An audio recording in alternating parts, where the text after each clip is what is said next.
Hello, in this video, I will be showing you how to create a TikTok group chat.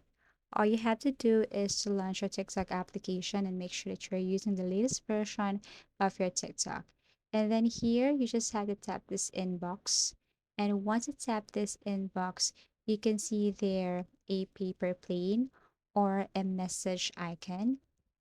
And then it can be at the right top corner or the left top corner. Tap that one, and then after that, choose the people that you want to be included in your group chat. So as you can see here, I have only one friend, so I have to include myself.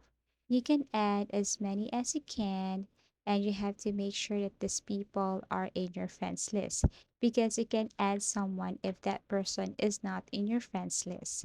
Okay, so make sure that that person is already there so you can add them. And then after that, create group chat, review the people that you want to include in your group chat. You can add more.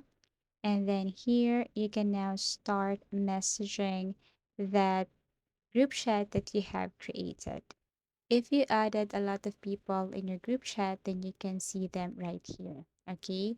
If you click that profile icon, you can see the people that you've added in your group chat. So that's how easy it is to create a TikTok group chat. So if you find this video helpful, give it a thumbs up, subscribe for more video tips and video tutorials.